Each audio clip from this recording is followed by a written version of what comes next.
भारत देशाला स्वातंत्र्य मिळून दशकं उलटून गेली, पण देशाच्या राजकारणातील एक गोष्ट अजूनही प्रत्येक मराठी माणसाला खुपते. ती म्हणजे पंतप्रधानपदी कधीही न बसलेला मराठी माणूस. स्वर्गीय यशवंतराव चव्हाण यांच्यापासून ते शरद पवार यांच्यासारखे दिग्गज नेते दिल्लीच्या उंबरठ्यापर्यंत तर पोहोचले, पण दिल्लीच्या तख्तावर कधी बसू शकले नाहीत. पण आता देशाच्या आणि महाराष्ट्राच्या राजकीय वर्तुळात एक अत्यंत मोठी आणि दूरगामी चर्चा रंगू लागली आहे. ही चर्चा आजची नाहीये, तर 2034च्या लोकसभा निवडणुकीनंतरची आहे. म्हणजेच नरेंद्र मोदी आणि अमित शहा यांच्या पुढच्या कालखंडात महाराष्ट्राचा एक नेता थेट दिल्लीच्या सर्वोच्च खुर्चीचा दावेदार असू शकतो. होय, आपण बोलतोय महाराष्ट्राचे मुख्यमंत्री देवेंद्र फडणवीस यांच्याबद्दल. सध्या महाराष्ट्रातील आघाडीच्या न्यूज चॅनल्स पासून ते दिल्लीच्या राष्ट्रीय माध्यमांपर्यंत या विषयाने चांगलाच जोर धरला आहे. या चर्चेला उधाण येण्याचं कारण कोणतेही छुपे संकेत नाहीयेत, तर विरोधकांनी जाहीरपणे केलेले मोठे दावे आहेत. महाराष्ट्रात अचानक घडलेल्या राजकीय उलथापाथीनंतर शिवसेना उद्धव बाळासाहेब ठाकरे गटाचे प्रमुख उद्धव ठाकरे यांनी नुकतंच एका सभेत खळबळजनक विधान केले. ते म्हणजे शिवसेनेचे जे 6 खासदार एकनाथ शिंदे यांच्या पक्षात गेले, त्याला उद्धव ठाकरेंनी ऑपरेशन टायगर न म्हणता ऑपरेशन देवेंद्र असं नाव दिलंय. एवढंच नाही, तर त्यांनी असाही आरोप केलाय की केंद्रीय गृहमंत्री अमित शहा यांनी देवेंद्र फडणवीस यांचे पंख छाटण्यासाठी ही खेळी खेळली, जेणेकरून भविष्यात फडणवीस हे दिल्लीच्या राजकारणात पंतप्रधान पदाचे दावेदार म्हणून उभे राहू नयेत. आदित्य ठाकरेंनी देखील हिंदुस्तान टाइम्सला दिलेल्या मुलाखतीत हाच पुनरुच्चार केलाय. मात्र या सर्व आरोपांवर देवेंद्र फडणवीस यांनी आपल्या खास शैलीत उत्तर दिले. मी माणूस आहे, मला पंखच नाहीयेत. माझे पंख कोण छाटणार? माझ्या पाठीशी महाराष्ट्रातील 14 कोटी जनता आणि माझे वरिष्ठ नेते आहेत.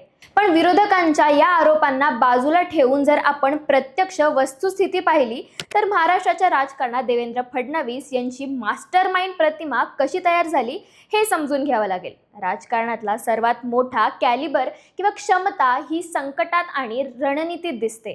2019 मध्ये ज्या शिवसेनेने भाजपशी पाठ फिरवून महाविकास आघाडी स्थापन केली होती, त्या संपूर्ण सत्तेला केवळ 2.5 वर्षात सुरुंग लावण्याचं काम कोणी केलं असेल, तर ते आहे देवेंद्र फडणवीस. महाराष्ट्रातील 2 सर्वात मोठ्या प्रादेशिक पक्षांना, म्हणजे आधी उद्धव ठाकरेंची शिवसेना आणि नंतर शरद पवारांचा राष्ट्रवादी काँग्रेस पक्ष, कायदेशीर आणि राजकीय दृष्ट्या 2 भागात विभागून त्यांच्यातील मोठा गट आपल्या बाजूला खेचून आणणे ही महाराष्ट्राच्या राजकारणातील सर्वात मोठी राजकीय खेळी मानली जाते. पडद्यामागे राहून आमदारांची जुळवाजुळव करणे, कायदेशीर डावपेच आखणे आणि महाविकास आघाडीला सत्तेवरून खाली खेचून महायुतीचं सरकार आणणे हे फडणवीसांच्या मास्टरमाइंड रणनीतीशिवाय शक्य नव्हतं. नागपूरच्या एका सामान्य नगरसेवकापासून ते थेट राज्याचा मुख्यमंत्री आणि देशातील सर्वात महत्त्वाच्या राज्याचा राजकीय सूत्रधार होण्याचा त्यांचा हा प्रवास त्यांच्या चाणाक्ष बुद्धीची साक्ष देतो.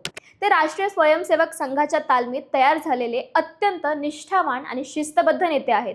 म्हणूनच नरेंद्र मोदी आणि अमित शहा यांच्यात त्यांच्यावर मनमोकळा विश्वास आहे.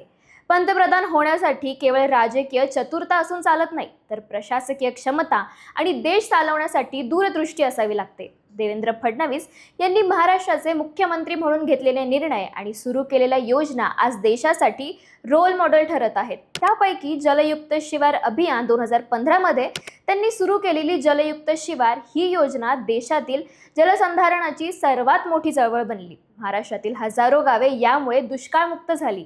या योजनेचे यश पाहून राजस्थान, गुजरात आणि कर्नाटक या राज्यांनीही आपापल्या राज्यात हे मॉडेल लागू केलेत.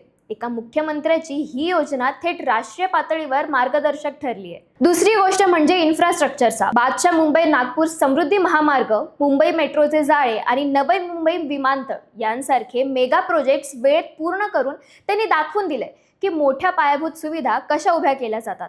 आणि तिसरी म्हणजे गेम चेंजर, माझी लाडकी बहीण योजना. ही फ्लॅगशिप योजना महाराष्ट्रातील महिलांसाठी आर्थिक वरदान ठरली, ज्यामध्ये लाखो महिलांना थेट आर्थिक लाभ मिळत आहे. नुकतंच महसूल मंत्री व माजी भाजप प्रदेशाध्यक्ष चंद्रशेखर बावनकुळे यांनी एका निवेदनात स्पष्ट केलं की देशाला आणि महाराष्ट्राला 2034 पर्यंत देवेंद्र फडणवीसांची गरज आहे. त्यांची प्रशासनावरील पकड, कायद्याचा गाढा अभ्यास आणि 24 तास ऍक्टिव्ह राहण्याची क्षमता यामुळेच त्यांना देशाचे नेतृत्व करण्यास सक्षम मानले जाते. अर्थात पंतप्रधान पदाची ही शर्यत सोपी नाहीये. जर आपण अमित शहा यांच्या नंतरच्या काळाचा विचार केला तर भाजपमध्ये आणि देशात इतरही अनेक मोठे चेहरे या शर्यतीत आहेत. पहिले नाव आहे उत्तर प्रदेशचे मुख्यमंत्री योगी आदित्यनाथ यांचे. आपल्या कडक प्रशासनामुळे आणि हिंदुत्वाच्या चेहऱ्यामुळे त्यांची लोकप्रियता देशभरात खूप मोठी आहे. दुसरे नाव आहे केंद्रीय रस्ते वाहतूक मंत्री नितीन गडकरी यांचे. त्यांच्या विकासाच्या कामांमुळे त्यांना पक्षाबाहेरून मोठ्या प्रमाणात पसंती मिळते. याशिवाय मध्य प्रदेशचे माजी मुख्यमंत्री शिवराज सिंग चौहान आणि आसामचे मुख्यमंत्री हिमंता बिस्वा शर्मा यांचीही नावे राष्ट्रीय पातळीवर सातत्याने घेतली जातात. पण या सगळ्यात देवेंद्र फडणवीस यांचे वैशिष्ट्य म्हणजे ते तरुण आहेत, टेक्नोक्रॅट आहेत आणि त्यांची प्रतिमा अत्यंत आधुनिक नेत्याची आहे, जी भारताच्या युवा वर्गाला आकर्षित करू शकते. उद्धव ठाकरेंनी आपल्या भाषणात राजकीय मतभेद बाजूला ठेवून एक अत्यंत महत्त्वाची गोष्ट बोलून दाखवली होती.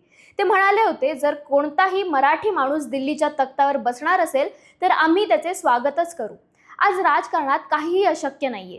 जे राजकीय वादळ आज महाराष्ट्राच्या न्यूज चॅनल्सवर चर्चांचा विषय ठरत आहे, ते उद्या देशाची वास्तविकता बनू शकतात का?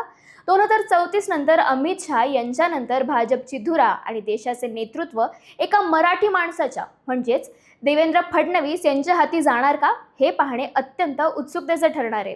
तुम्हाला याबद्दल काय वाटतं? देवेंद्र फडणवीस यांच्यामध्ये 2034 नंतर भारताचे पंतप्रधान होण्याची क्षमता आहे का?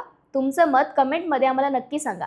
आणि अशाच माहितीपूर्ण व्हिडिओसाठी सरळ सोप्पाला फॉलो आणि सबस्क्राईब करायला विसरू नका.